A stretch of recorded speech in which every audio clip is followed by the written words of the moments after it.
আর যে খবরের দিকে নজর রাখবো, দীর্ঘদিন পর বিধানসভায় দিলীপ ঘোষ, বিরোধী দলনেতা শুভেন্দু অধিকারীর ঘরে দিলীপ। শুভেন্দুর আমন্ত্রণে বিধানসভায় এসেছেন তিনি। সেই ছবি আপনারা দেখছেন, বিরোধী দলনেতার যে ঘর বিধানসভায়, সেখানে এসেছেন দিলীপ ঘোষ। কান পাতলে শোনা যায় বিজেপির অন্দরে যে দুজনের মধ্যে কোথাও গিয়ে একটা বৈরিতা চলে, কিন্তু সেই শৈত্য, সেই ঠান্ডা লড়াই, তার কি অবসান? এই ছবি কি সেদিকে ইঙ্গিত করছে? এক্সক্লুসিভ ছবি আপনারা দেখছেন বিধানসভায় এই মুহূর্তে দিলীপ ঘোষ, তাও আবার বিরোধী দলনেতা শুভেন্দু অধিকারীর ঘরে।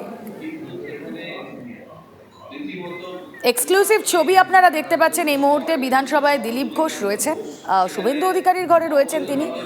শুভেন্দু অধিকারীর আমন্ত্রণেই তিনি বিধানসভায় এসেছেন, এবং যে ঠান্ডা লড়াইয়ের কথা আমরা বলি, শোনা যায় কান পাতলে, তার কি অবসান?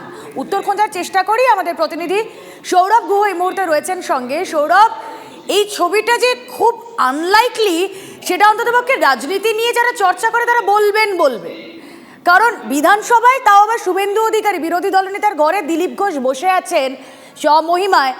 কিসের ইঙ্গিত? কেনই বা এলেন দিলীপ ঘোষ?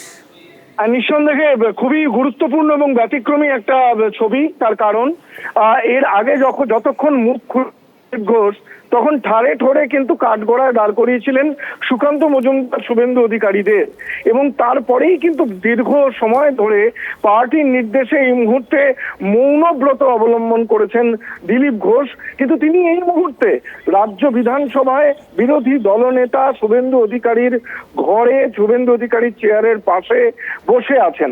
যেটা জানা যাচ্ছে যে শুভেন্দু অধিকারী তাকে আমন্ত্রণ জানিয়েছেন আজকে বিধানসভায় আসবার। অবশ্যই রাজনৈতিকভাবে গুরুত্বপূর্ণ, তবে আজকে ঘটনাচক্রে দিলীপ ঘোষের জন্মদিনও বটে, এবং সেই জন্মদিনে তাকে আমন্ত্রণ জানিয়েছেন বিরোধী দলনেতা তার কক্ষে। যদিও বিরোধী দলনেতা এই মুহূর্তে অধিবেশনে মেনশন শুনছেন, কিন্তু দিলীপ ঘোষকে আহ্বান জানানো, দিলীপ ঘোষের শুভেন্দু অধিকারীর বিধানসভার ঘরে আসা, এটা নিঃসন্দেহে সৌরভ, বঙ্গ বিজেপির অন্দরে যে একটা বরফ, এই যে দিলীপ ঘোষ বনাম শুভেন্দু অধিকারী, এটা আমরা বলতাম বা এটা শুনতাম কান পাতলে যারা রাজনীতি নিয়ে চর্চা করে তাদের থেকে, সেই বরফটা কি গলছে আমরা বলতে পারি? অবশ্যই শুভেন্দু দিলীপ দূরত্ব নিয়ে চর্চা ছিল তুঙ্গে রাজ্য রাজনীতিতে, রাজ্য বিজেপির অন্দরে, এবং সেই দূরত্ব কি কমছে আজকের এই ছবিটা দেখার পর? এই প্রশ্নটা অন্ততপক্ষে এই ছবিটা বোধহয় সেদিকে ইঙ্গিত করছে। আপাতত ধন্যবাদ সৌরভ। আমরা কথা বলছিলাম, প্রতিনিধি সৌরভ গুহ ছিলেন সঙ্গে। দিলীপ ঘোষ তিনি এসেছেন শুভেন্দু অধিকারীর ঘরে, তিনি বসে রয়েছেন। বিধানসভার ছবি আপনারা দেখছেন। আজ দিলীপ ঘোষের জন্মদিন, সে কারণেই তাকে আমন্ত্রণ জানানো হয়েছে। এখনো পর্যন্ত প্রাথমিকভাবে আমরা জানতে পারছি লকেট চট্টোপাধ্যায় তিনি আবার দিলীপ ঘোষকে লড়াকু নেতা বলে জন্মদিনের শুভেচ্ছাও জানিয়েছেন। দেখো, এই লাস্ট লোকসভা নির্বাচনের পর বঙ্গ বিজেপির অন্দরে যে যথেষ্ট একটা টালমাটাল পরিস্থিতি, সে কথা যে কোনো রাজনৈতিক বিশ্লেষকই বলবেন।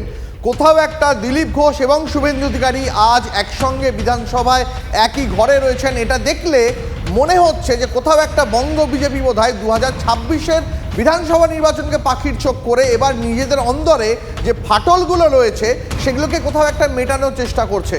অন্তত এমনটাই বিশ্লেষণ রাজনৈতিক বিশ্লেষকদের। এবং দেখো, দিন দুয়েক আগে এই প্রধানমন্ত্রী নরেন্দ্র মোদী যখন বঙ্গ বিজেপির সাংসদদের সঙ্গে বৈঠক করেছেন, তখন বলেছেন যে এবারে লোকসভা নির্বাচনের ফলাফল সাধারণ মানুষের রাজনৈতিক ইচ্ছার প্রতিফলন নয়। টার্গেট 2026, বাংলায় আমরা ক্ষমতায় আসবই।